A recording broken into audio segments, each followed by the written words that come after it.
Please note, for maximum picture quality, it may be necessary to adjust the tracking control on your VCR. Hey, what's this I see? I thought this was a party! Let's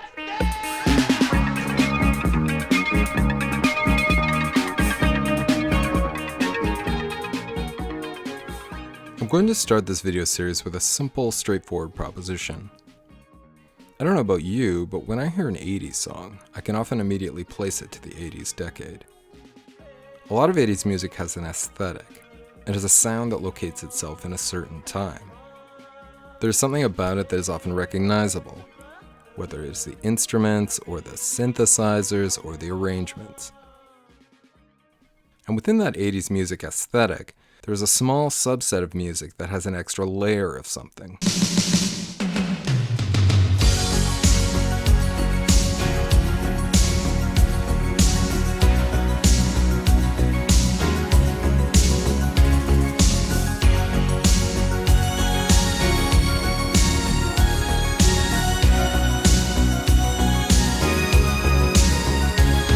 Looking in your eyes, I see a paradise.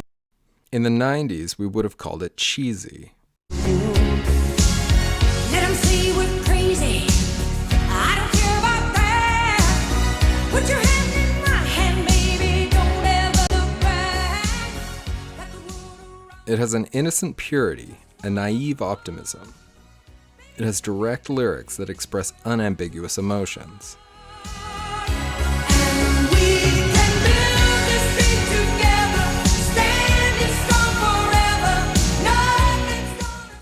It has a froth to it, a fluff. We call it sentimentality, ornamentation, or something else.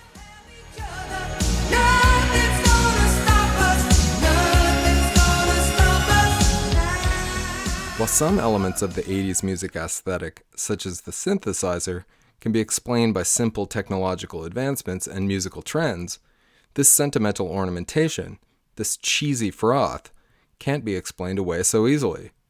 What the heck is it? My contention is that there is an entire catalog of sentimental aesthetic tropes in 80s movies, just as there is in 80s music. The preliminary intention of this project is to study 80s movies, identify their aesthetic tropes, and develop a catalog of terms, a formal language of 80s film cheesiness. Once we have developed a working catalog of the aesthetic, we will then zoom out and start asking larger, high-level questions about where the aesthetic came from and what it says about us.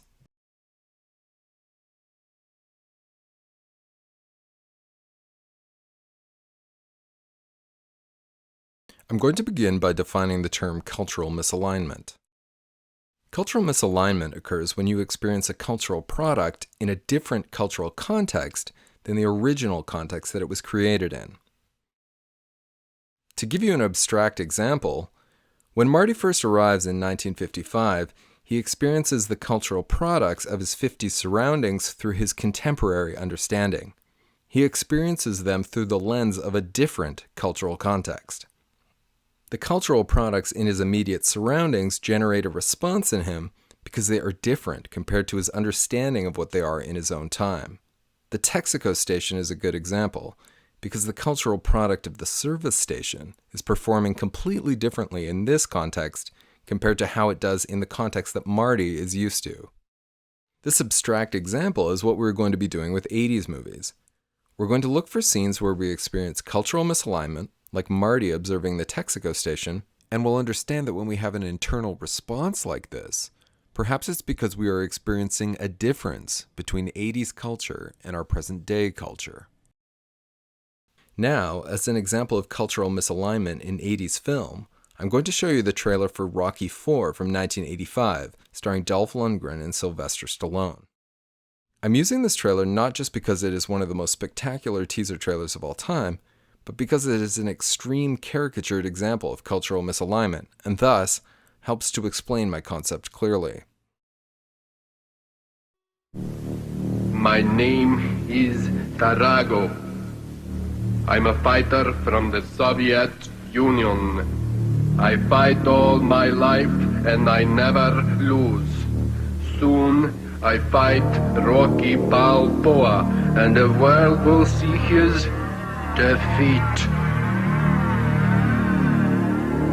Soon, the whole world will know my name.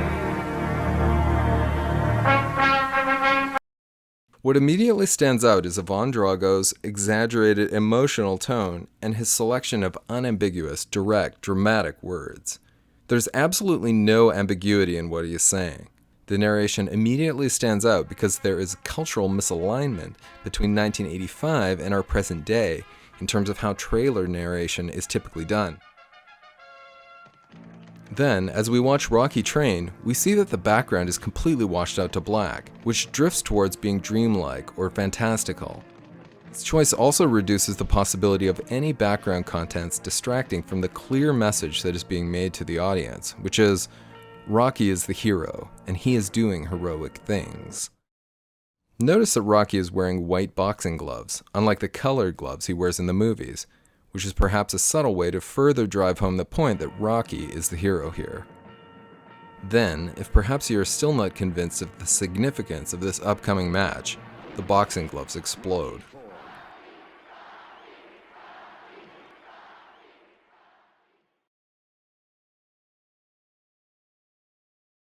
Here's another example of what I'm talking about, this time from the 1983 film Flashdance.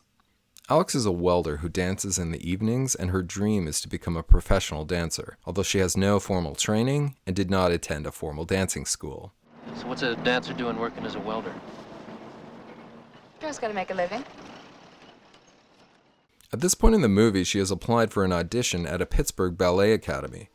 She receives a letter with the results of her application, but doesn't open it, seemingly deciding to wait and read the result when she's ready.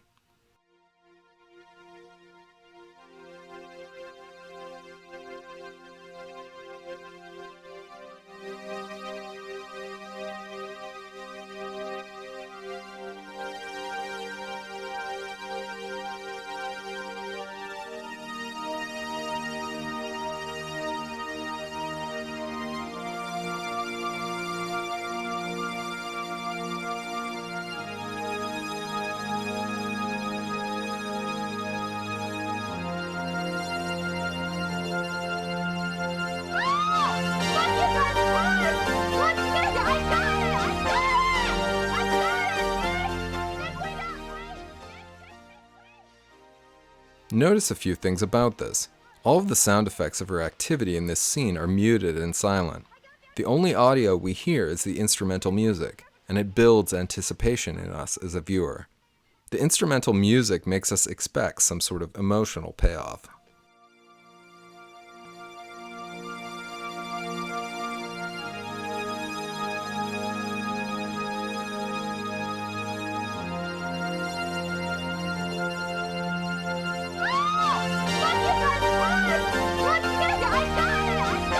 Notice the framing of the camera and the thick fog as she celebrates in silhouette.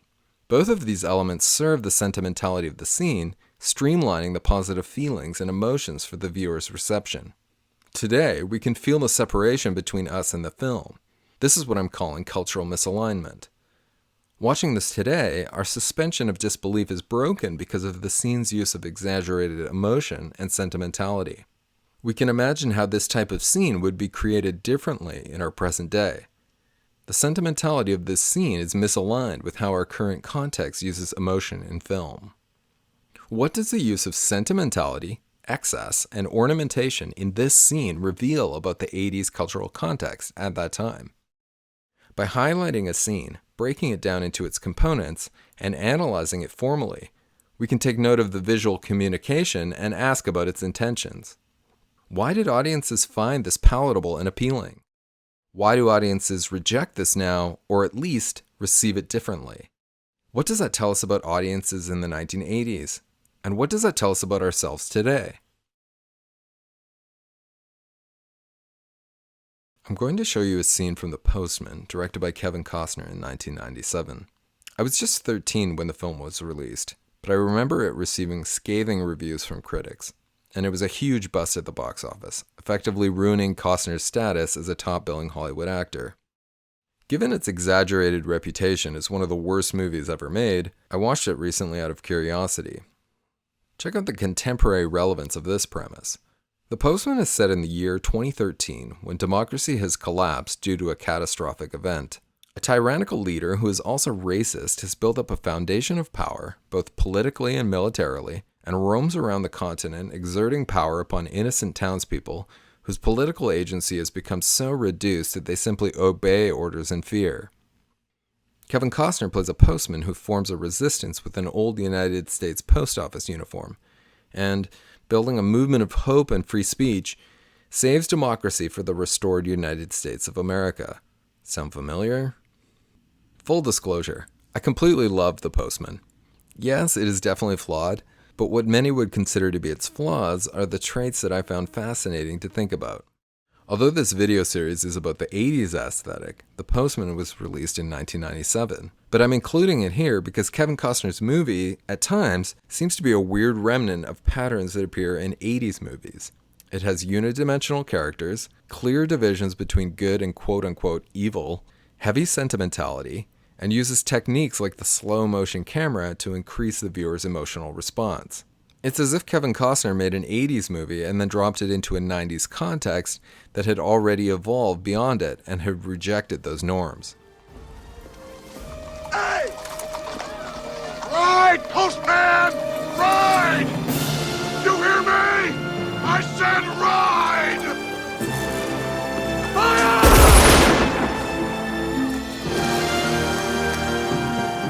Perhaps because as a viewer, I typically don't expect 80s tropes to appear in a 90s movie, the tropes somehow stood out more clearly and became more obvious. But is the use of sentimentality inherently bad? Why?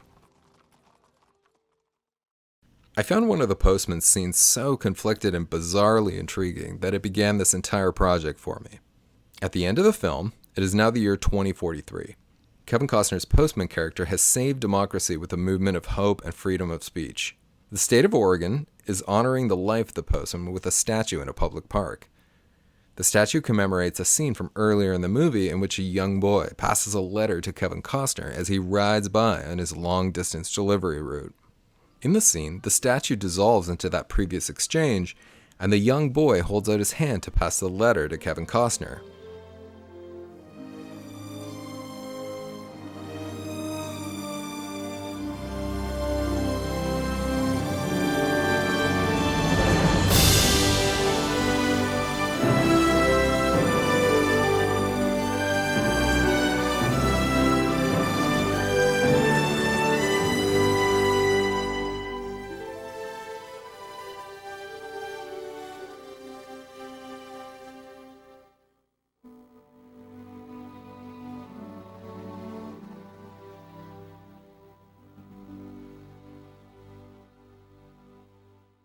When I first saw this scene, I noticed a wonderful contradiction happening in my internal response.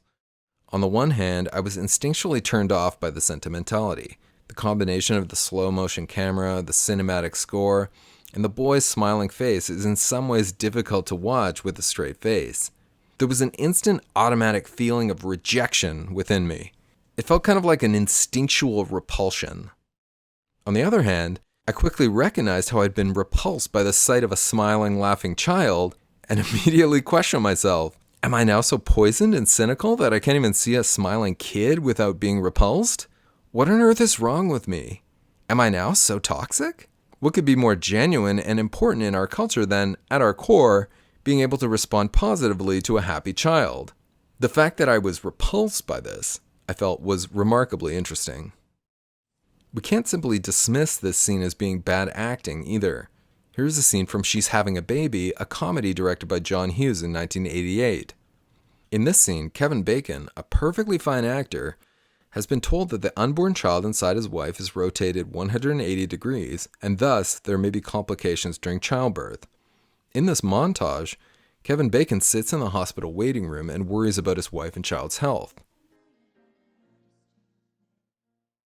Just like The Postman, this is hard to receive with a straight face, which is odd because Kevin Bacon is behaving exactly like someone would in this situation. His acting is perfectly good here, yet it is really hard to receive this scene as a viewer. Why?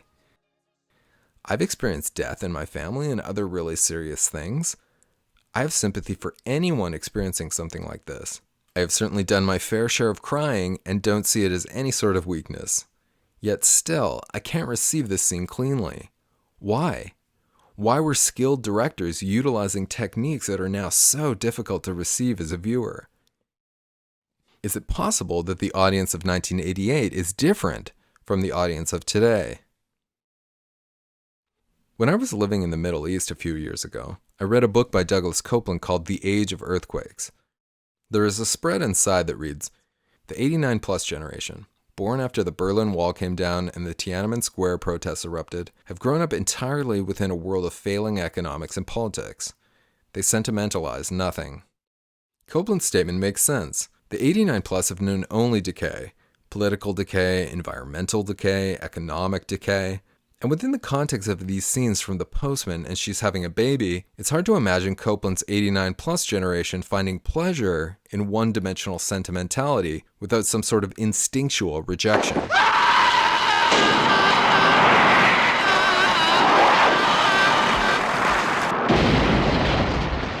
Copeland raises one of the questions that is driving this video series.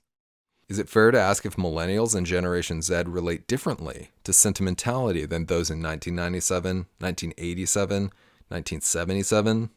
Maybe the Postman scene would have worked in 1987, and maybe the She's Having a Baby scene would have worked in 1988, but they simply no longer work in our cultural context. Is this a negative, or is it actually a positive?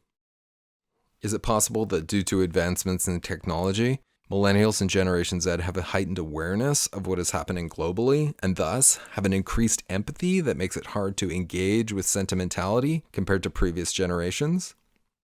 Is it possible that due to technology, we are more aware of the real and genuine suffering in the world, and thus cannot engage with this weird, pleasurable emotion? Again, one of the reasons why these scenes cause detachment in the viewer is that today, the movies are experienced out of context.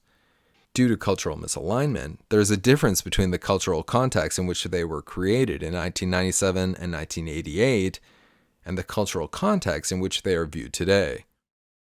Given that I'm a millennial who was born in the 1980s, for me, this exploration is partially autobiographical, in the sense that it also helps me to understand who I am and understand the culture that I come from.